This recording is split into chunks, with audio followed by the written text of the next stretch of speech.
Pasemos a analizar ahora las proteínas globulares. El ejemplo característico es el de la mioglobina. Es una proteína globular que alcanza la estructura terciaria, se ubica en el interior del tejido muscular y su función es la de almacenar oxígeno y facilitar su difusión en los músculos. Es una proteína conjugada, ¿se acuerdan que era una cromoproteína? Con una masa molecular de 16.700 Dalton. Como es una proteína conjugada, tenemos una apoproteína, que está conformada por una secuencia de 153 aminoácidos, y un grupo prostético, que es en este caso el grupo hemo, que está conformado por una protoporfirina 9, que es un anillo tetrapirrólico sustituido, y un ion metálico, en este caso el ion ferroso. Fíjense, acá tenemos la estructura de la mioglobina, en este caso por el esquema de cintas, tenemos segmentos alfa que van a estar interconectados por bucles o giros. ¿Sí? Esto que ven acá es un bucle y esto que está acá es un giro. ¿Mm? Esta es la estructura de esferas compactas, que es otra forma de mostrar la misma proteína.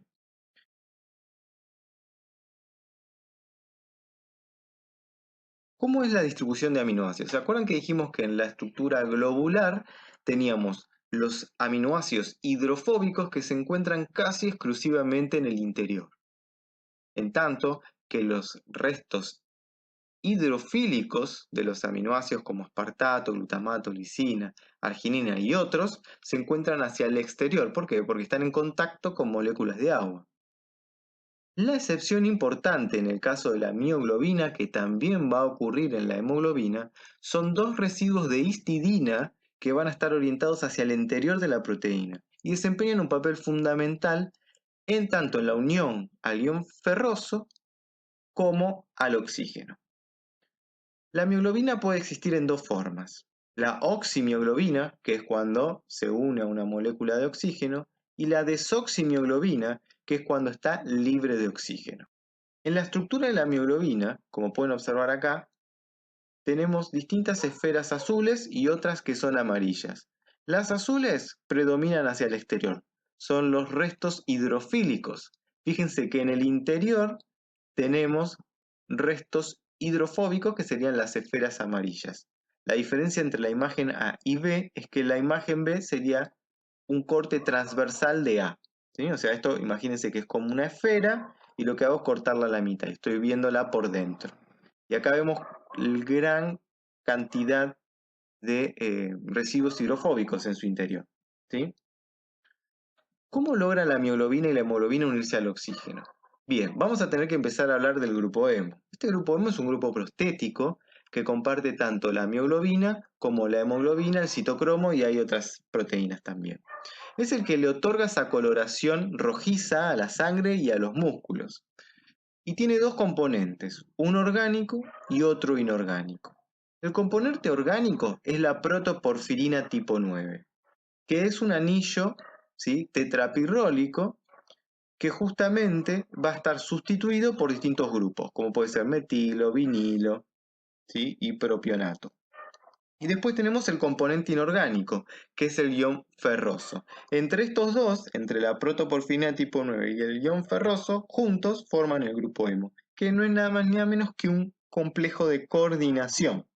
Si observamos la imagen de la porfirina, que es el anillo tetrapirrólico, fíjense, acá tenemos los pirroles, ¿sí?, 4 pirroles, que están unidos entre sí por puentes metínicos. Y si a esta porfirina le generamos sustituyentes en distintas posiciones, vamos a obtener la protoporfirina tipo 9. Fíjense que tenemos los dos restos de propionato, los dos metilos, ¿sí? Acá tenemos otro metilo, en total 4, los grupos vinilo, característicos. Este es el anillo tetrapirrólico sustituido que recibe este nombre.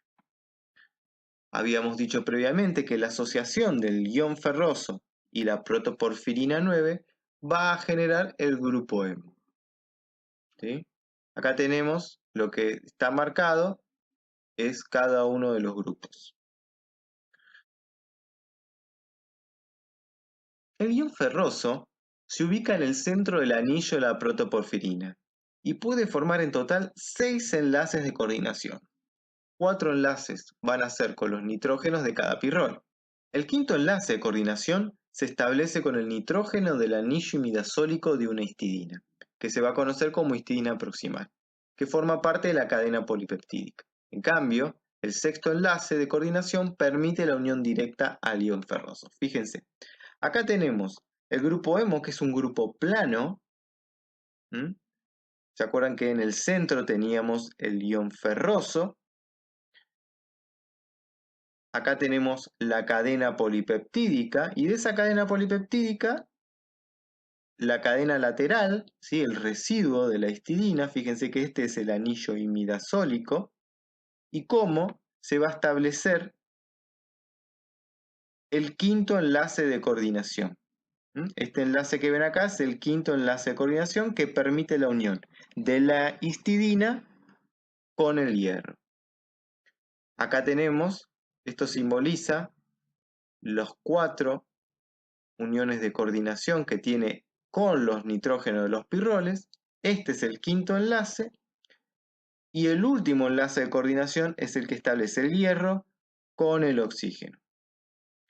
Esta histidina que se une por medio del quinto enlace de coordinación al ion ferroso se conoce como histidina proximal. ¿Estamos? Miren acá. Esto es lo mismo, ¿sí? La imagen del anillo tetrapirrólico, ¿sí? Acá podemos seguir observando el estado plano de ese anillo. Lo que ocurre es que el ion ferroso, cuando no está unido al oxígeno, está desplazado del centro de la protoporfirina en 0,4 angstroms, ¿sí? Esta, fíjense, es la histidina proximal. Ahora, ¿qué pasa? Cuando se agrega el oxígeno, fíjense, se establece un enlace de coordinación, el sexto en este caso, y lo que ocurre es que el hierro se desplaza 0,4 Armstrongs, pero hacia el plano de la porfirina, o sea que está más que nada hacia el centro. Ahora, ¿qué sucede? El ion ferroso está unido por el quinto enlace de coordinación a la histidina proximal, y la histidina proximal está unida a la cadena polipeptídica. Cuando se produce ahora este desplazamiento del hierro hacia el centro del grupo hemo, arrastra consigo a la histidina proximal, y la histidina proximal arrastra consigo a toda la cadena polipeptídica. Entonces, la asociación del oxígeno al grupo hemo genera modificaciones en la conformación de la proteína. Muy importante que tengan en cuenta que la unión del oxígeno al ion ferroso es una oxigenación, no una oxidación. El número de oxidación sigue siendo el mismo, ¿sí? +2 en los dos casos. ¿Vamos? Entonces acuérdense, es una oxigenación. ¿Cuál es la función de la histidina distal? Bueno, la histidina distal es una dadora de puente hidrógeno para la molécula de oxígeno que se halla unida al ion ferroso, de manera tal de ayudar a la estabilidad de la forma oxigenada de la proteína. Por otro lado, disminuye la posibilidad del acceso del monóxido de carbono al grupo hemo, el cual se une fuertemente al hierro hemínico, lo que conllevaría efectos indeseables. Fíjense en la imagen de la izquierda, en donde tenemos el plano del anillo tetrapirrólico con el ion ferroso en el centro. Acá tenemos las histinas proximales, las distales. Y presten atención a este ángulo característico que se genera tanto en el oxígeno como en el monóxido de carbono. Esto es gracias a la función de la histidina distal. Lo que sucede es que en el caso del oxígeno, el ángulo que adquiere favorece su unión al grupo hemo, a diferencia del monóxido de carbono, en donde la presencia de la histidina distal genera inestabilidad con respecto a su unión al hierro. Fíjense en el gráfico de la derecha el tipo de enlace que prefiere el monóxido de carbono, con una dirección perpendicular al plano del anillo tetrapirrónico. Por ende, vamos a tener una unión inestable por la presencia de la histidina distal y una unión estable que se da justamente con la formación de este tipo de enlace. Vale aclarar que, obviamente, si la presión parcial de monóxido de carbono es alta, este va a desplazar al oxígeno del grupo hemo y va a tomar su lugar, llevando a las consecuencias indeseables de una intoxicación por monóxido de carbono. Bien, acá tenemos otra imagen en donde podemos observar el ion ferroso, la histidina distal, ¿sí? Acá el ion ferroso estaría unido por el quinto enlace de coordinación a la histidina proximal. Acá tenemos el oxígeno que ya está unido al sexto enlace de coordinación del hierro. Y fíjense cómo se establece un puente hidrógeno entre lo que es la histidina distal y el oxígeno. Acá observamos exactamente lo mismo, acá ya están las histidinas, la histidina distal con su puente hidrógeno, la histidina proximal, que es la que forma el quinto enlace de coordinación con el hierro. Entonces, acuérdense que la histidina proximal es la única que está unida al grupo hemo, ¿sí? Directamente. La histidina distal solo establece puente hidrógeno con el oxígeno. Vamos a hablar ahora de la hemoglobina. La hemoglobina es una proteína conjugada y globular, al igual que la mioglobina. La diferencia está en que adquiere una estructura cuaternaria. Tiene una masa de 64.500 Dalton y está conformada por 4 cadenas polipeptídicas. Cada una de ellas se denomina protómero. Tenemos 2 cadenas alfa idénticas entre sí y 2 cadenas beta idénticas entre sí, pero las alfa son diferentes a las beta. Cada cadena polipeptídica va a presentar un grupo hemo, por ende, si está conformado por 4 cadenas polipeptídicas, tendrá 4 grupos hemo. Si cada grupo hemo es capaz de transportar una molécula de oxígeno, transportará en total 4 moléculas de oxígeno por hemoglobina. La hemoglobina se halla en el interior de los glóbulos rojos y su principal función era de transportar oxígeno desde los pulmones hacia los tejidos, pero también cumple otras funciones, como ser la de transporte de dióxido de carbono y a su vez está involucrada en el mantenimiento del pH sanguíneo. Bien, acá podemos observar cómo se disponen los distintos protómeros, ¿sí? Fíjense que el alfa 1 está en oposición al alfa 2, el beta 1 en oposición al beta 2, cada uno de ellos con un grupo hemo. En este modelo de esferas compactas, lo que podemos observar con distintos colores son los protómeros. Y esto, que aparece en un gris oscuro, vendría a ser el grupo hemo, que acuérdense que se halla en un bolsillo específico de la cadena polipeptídica. Vamos a comenzar con el análisis de las curvas de saturación. ¿Qué es una curva de saturación? Bueno, justamente lo que me permite es evaluar la capacidad de unión de las diferentes proteínas al oxígeno, ¿sí? En este caso vamos a analizar la mioglobina y la hemoglobina. Este gráfico tenemos en el eje de las ordenadas, va a estar ubicada la fracción de saturación, o también se puede expresar como porcentaje de saturación, y en el eje de las abscisas vamos a tener la concentración de oxígeno, que en general está determinada como la presión parcial de oxígeno. ¿Cómo se define la fracción de saturación? Fíjense, es un cociente entre los lugares ocupados por oxígeno sobre los lugares disponibles totales. Cuando hablamos de lugares ocupados, estamos hablando de grupos hemo. Entonces acá iría los grupos hemos ocupados por oxígeno y acá tendríamos todos los grupos hemo que presenta la proteína. Ese cociente me da la fracción de saturación. Esta fracción toma valores entre 0 y 1. 0 significaría que no tenemos ningún sitio o grupo hemo ocupado, y 1 que significaría que todos los grupos hemo están ocupados. Vamos a analizar ahora lo que sucede con la curva de saturación de la mioglobina. Fíjense que en el eje de las ordenadas vamos a tener la fracción de saturación y en el eje de las abscisas la presión parcial de oxígeno medido en torr. ¿Sí? Acuérdense que torr es igual a milímetro de mercurio. Bien. ¿Qué más aparece en este gráfico? En este gráfico aparece esta P50. Esta P50 es el valor de la presión en la cual la proteína está saturada en el 50%. Esto significa que la mitad de sus grupos hemo están ocupados, ¿sí? Ahora, ¿para qué me sirve la presión parcial 50? Bueno, es un indicador de la afinidad de unión relativa de la globina por un ligando. ¿Esto qué significa? Que para una molécula, ¿sí?, proteica que tenga una afinidad de unión al oxígeno mayor, el valor de P50 es menor. Para una globina con una afinidad de unión por el oxígeno menor, la presión parcial 50 es mayor, ¿sí? Entonces, lo tomamos como un parámetro de afinidad de unión. Cuanto más pequeño sea el valor de P50, más afín por el oxígeno será. Pero hay que tener en cuenta que cuanto más afín es por el oxígeno, menor tendencia tendrá a cederlo, ¿sí?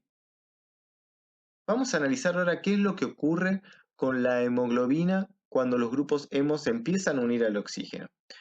Bien, la hemoglobina puede estar principalmente en dos conformaciones, una que es el estado R de relajado y el estado T de tenso. En el estado R, la hemoglobina es mucho más afín al oxígeno. Cuando no hay unión al oxígeno, predomina el estado T, que es llamado desoxihemoglobina. En cambio, cuando la hemoglobina se encuentra completamente saturada con oxígeno, al cual lo llamamos estado R, se denomina oxihemoglobina. Esto es muy importante. ¿Qué es lo que sucede cuando se une el oxígeno al grupo hemo? ¿Se acuerdan que habíamos dicho que el oxígeno se unía por el sexto enlace de coordinación? Y la unión del oxígeno al ion ferroso provocaba un desplazamiento de ese ion ferroso hacia el centro del plano porfirínico. A su vez, el ion ferroso está unido por el quinto enlace de coordinación a la histidina proximal, que a su vez forma parte de la cadena polipeptídica. Entonces, la unión del oxígeno va a generar cambios conformacionales en ese protómero que irá modificando su conformación. Esto va a generar que los demás grupos hemo, que estaban de alguna manera escondidos, ¿sí?, y no podía el oxígeno acceder a ellos, queden expuestos y se provoque la oxigenación. Este efecto se conoce como efecto cooperativo y se da justamente como resultado de esas transiciones conformacionales, ¿sí?, ese pasaje del estado T al estado R, que es un pasaje paulatino que toma distintas conformaciones intermedias, y eso en la curva de saturación se va a evidenciar como una curva sigmoidea. Si analizamos la transición entre el estado T y R de la hemoglobina, podemos observar este orificio, ¿sí?, que se conoce como canal central, que es más amplio en el estado T que en el estado R. Y esto es fundamental porque va a tener cierta implicancia en la afinidad de la hemoglobina por el oxígeno, y es algo que vamos a ver un poco más adelante. Si hacemos un repaso del efecto cooperativo, lo que podemos decir es que la unión del oxígeno a un grupo hemo incrementará la afinidad de unión al oxígeno de los otros grupos hemo. ¿Se acuerdan que dijimos que estaban esos grupos hemo escondidos, ¿sí?, en unos bolsillos específicos que para poder oxigenarse tenían que ser expuestos? Y esa exposición es paulatina. Y esto está dado, ¿por qué? Por esos cambios conformacionales que generan cuando el primer grupo hemo comienza a saturarse. Esto se proyecta a los demás protómeros que van a generar rotaciones que van a exponer los grupos hemo para que puedan oxigenarse. Entonces dijimos que íbamos a tener dos extremos de estructuras cuaternarias en la hemoglobina. La estructura correspondiente a la desoxihemoglobina, que era el estado T, y la estructura correspondiente a la oxihemoglobina, completamente oxigenada, que se corresponde con el estado R. Si hacemos una comparación entre las curvas de saturación de la mioglobina y la hemoglobina, vamos a encontrarnos con lo siguiente. La mioglobina tiene una curva hiperbólica, ¿sí? En tanto que la hemoglobina es sigmoide. Esta característica de curva sigmoide se explica por el efecto cooperativo. A bajas presiones parciales de oxígeno, lo que ocurre es que hay muy poca afinidad de la hemoglobina por el oxígeno y esto cambia rotundamente cuando aumentamos la presión parcial de oxígeno. ¿Sí? ¿Y esto a qué se debe? Es que al principio se satura el primer grupo hemo, ese grupo hemo saturado genera cambios conformacionales que exponen un segundo grupo hemo, un tercer grupo hemo y un cuarto grupo hemo. Esto es lo que hace que tenga esta curva característica sigmoidea. En esta otra, la idea es que observen cómo puedo reemplazar la fracción de saturación por el porcentaje de saturación. 0 significa que no hay ningún grupo homosaturado, 100% que está completamente saturado. Y es lo mismo, tenemos la curva de la mioglobina y la curva sigmoidea de la hemoglobina. ¿Mm? Esto es fundamental porque de alguna manera permite, al ser sigmoidea, tener la suficiente afinidad como para unirse, ¿sí? Como ven acá, a altas presiones parciales de oxígeno, que esto lo encontramos en los pulmones, la hemoglobina se encuentra completamente saturada en su estado R. Ahora, cuando llega a los tejidos donde la presión parcial es alrededor de 40, ahí lo que sucede es que la hemoglobina empieza a ceder, ¿sí? Desde 40 a 20 empieza a ceder el oxígeno hacia los tejidos que lo requieren. ¿Vamos? Algo que sería imposible en el caso de la mioglobina, que es altamente afín. ¿Se acuerdan que hablábamos que la presión parcial 50 y era un indicador de afinidad? Bueno, fíjense, la presión parcial 50 de la hemoglobina es 26 torr. Y se acuerdan que el de la mioglobina era 2 torr. ¿Eso qué significa? Que la mioglobina es mucho más afín al oxígeno que la hemoglobina. Pero ¿qué pasa? Como es tan afín, le cuesta ceder el oxígeno, a diferencia de la hemoglobina, que esa es la función que tiene, básicamente. En los pulmones, saturarse de oxígeno, para en los tejidos volver a liberarlo.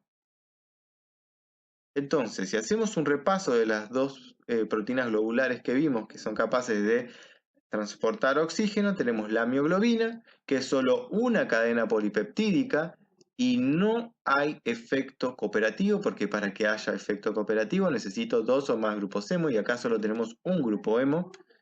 La curva de saturación, que es una hipérbola, y que la presión parcial 50 es de 2 torr. O sea, esto que se traduce en una alta afinidad por el oxígeno. Bien, para el caso de la hemoglobina, tenemos 4 subunidades con 4 grupos hemo, ¿sí? En donde se produce el efecto cooperativo. La curva de saturación de la hemoglobina es sigmoidea, forma de S. Su presión parcial 50 es de unos 26 torr, lo que indica que su afinidad por el oxígeno es significativamente más débil que la mioglobina. Y la forma sigmoidea de la curva indica justamente que la unión del oxígeno a un sitio, en este caso el grupo hemo, incrementa la probabilidad de que otras moléculas de oxígeno se unan a otros grupos hemo que estaban previamente desocupados.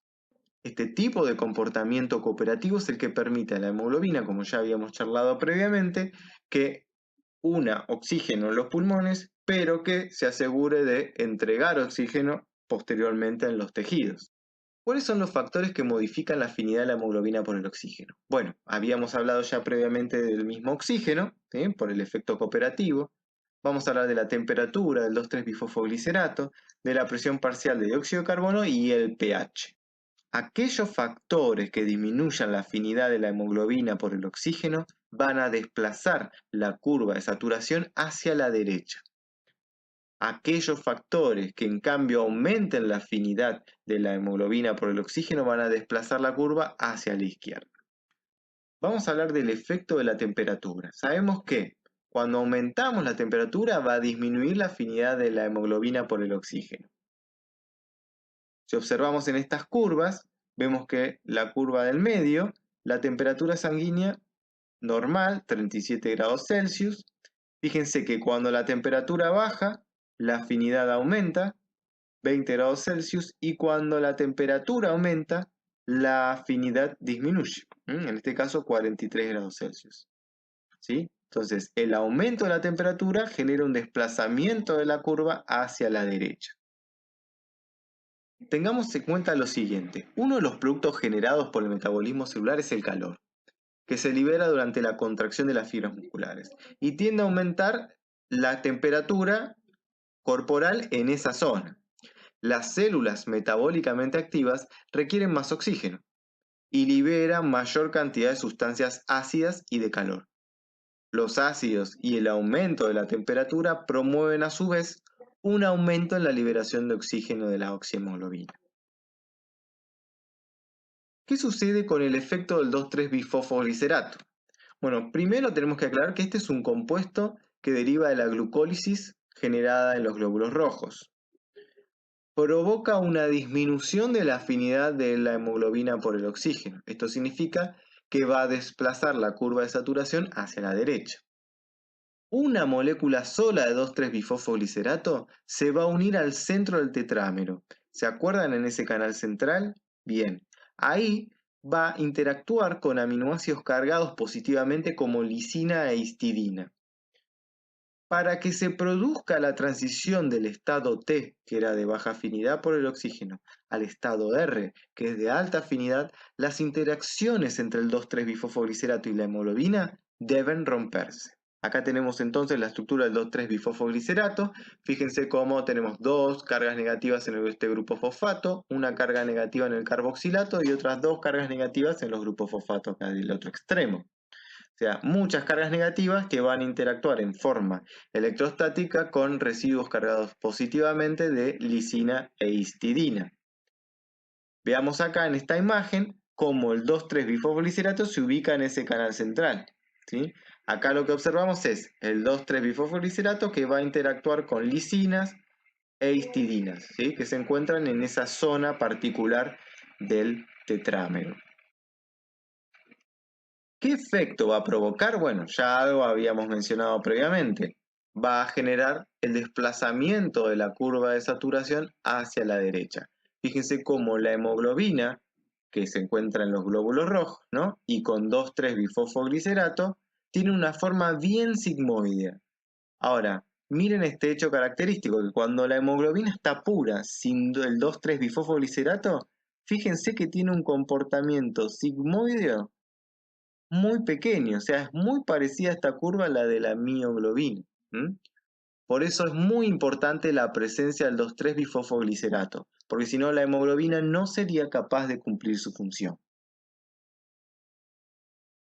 Acá tenemos, ¿sí?, a la derecha, el equilibrio que se genera cuando la hemoglobina con 2,3-bifosfoglicerato se une al oxígeno. Sí o sí, el 2,3-bifosfoglicerato tiene que abandonar el canal central para que se produzca la oxigenación de la hemoglobina. Vamos a hablar del efecto del pH y la presión parcial de dióxido de carbono, conocido como efecto Bohr.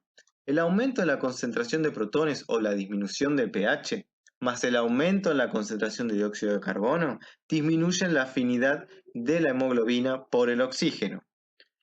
Es importante remarcar, que es algo que ya habíamos hablado previamente, que aquellos tejidos con una elevada tasa metabólica, como puede ser un músculo en contracción, va a generar una alta concentración de iones hidrógeno y moléculas de dióxido de carbono.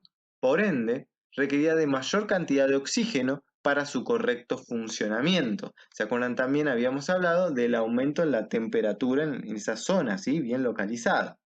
La modificación del pH va a generar cambios en los restos ionizables. Esto es justamente lo que estuvimos viendo con los péptidos, ¿sí?, donde modificando el pH modificábamos el tipo de estructura. ¿Qué relación existe entre la concentración de dióxido de carbono y la de protones? Bueno, fíjense acá en este esquema tenemos un tejido, un capilar sanguíneo y este es un glóbulo rojo. El tejido produce dióxido de carbono. El dióxido de carbono difunde por la membrana del glóbulo rojo y ahí se genera una serie de equilibrios para formar bicarbonato y protones, ¿sí? Entonces, esos protones vienen justamente de este equilibrio que es acelerado por una enzima que es la anidrasa carbónica, que es una proteína conjugada, una metaloenzima, cuyo centro activo utiliza zinc. Este protón es justamente el que puede llegar a modificar ¿sí?, el pH sanguíneo, si es que no hay soluciones buffer que puedan amortiguar. La mayor proporción del dióxido de carbono en sangre se transporta de esta manera, como bicarbonato disuelto en plasma. Bien, ahora, ¿cómo transporta la hemoglobina el dióxido de carbono? No lo va a transportar por el grupo hemo, sino que lo va a hacer por una reacción que va a ocurrir con el extremo amino terminal de cada uno de los protómeros. Este sería el extremo amino terminal de un protómero. Acuérdense que tenemos 4. Cuando el dióxido de carbono interacciona con el extremo amino terminal, se va a generar un carbamato. Esto genera la liberación de protones y la aparición, fíjense, de una carga negativa. Esta carga negativa va a interferir electrostáticamente con otros residuos de aminoácidos que estén cercanos y va a generar alteraciones en la conformación, estabilizando el estado T. Entonces, cuando la hemoglobina reacciona completamente con el dióxido de carbono del medio, formando carbamatos, va a recibir el nombre de carbaminohemoglobina. No confundir carbaminohemoglobina con carboxihemoglobina. La carboxihemoglobina es cuando la hemoglobina se une al monóxido de carbono, ¿sí?, que es algo indeseable. En el caso de la carbaminohemoglobina es un proceso fisiológico normal, en donde el dióxido de carbono interactúa con los extremos aminoterminales de los protómeros para formar el carbamato. Si tenemos 4 protómeros y cada uno va a transportar un dióxido de carbono, entonces como máximo se pueden transportar 4 moléculas de dióxido de carbono. ¿Qué efecto va a haber entre la presión del dióxido de carbono y el pH en la curva de saturación? Fíjense, tenemos porcentaje de saturación en función de la presión parcial de oxígeno en milímetros de mercurio. Bueno, si la presión del dióxido de carbono sanguínea es elevada, la curva se desplaza hacia la derecha. Acuérdense que va a estar más estabilizado el estado T de la hemoglobina. En tanto que si la presión parcial de dióxido de carbono es más baja, mayor va a ser la afinidad de la hemoglobina por el oxígeno. Acuérdense que cuando la presión parcial de dióxido de carbono es más alta, quiere decir que en esa zona hay una alta tasa metabólica. Entonces la hemoglobina no tiene que ser afín al oxígeno, al contrario, tiene que liberarlo. Caso contrario es cuando la presión de dióxido de carbono es baja. Ahí la hemoglobina tiene un alto contenido de oxígeno. Bien, analizando ahora este gráfico, lo que podemos observar es que a medida que disminuye el pH, la curva de saturación, ¿sí?, se desplaza hacia la derecha, o sea que la hemoglobina es menos afín por el oxígeno. Y esto es lógico, por lo que estuvimos hablando previamente. Los tejidos con una mayor tasa metabólica van a producir una mayor concentración de protones y esto va a hacer que la hemoglobina ceda el oxígeno. Obviamente que va a ser el efecto opuesto en el caso que el pH sanguíneo sea elevado, o sea que la concentración de protones sea menor.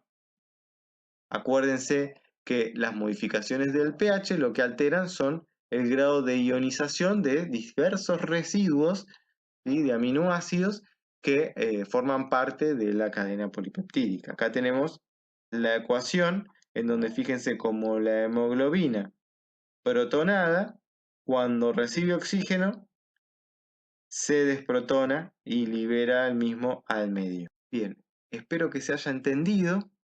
Cualquier cosa cada uno de ustedes va a poder consultar con los jefes y ayudantes de cada comisión. Acá por último les dejo la bibliografía. Y bueno, eso es todo y nos estamos viendo en otra oportunidad.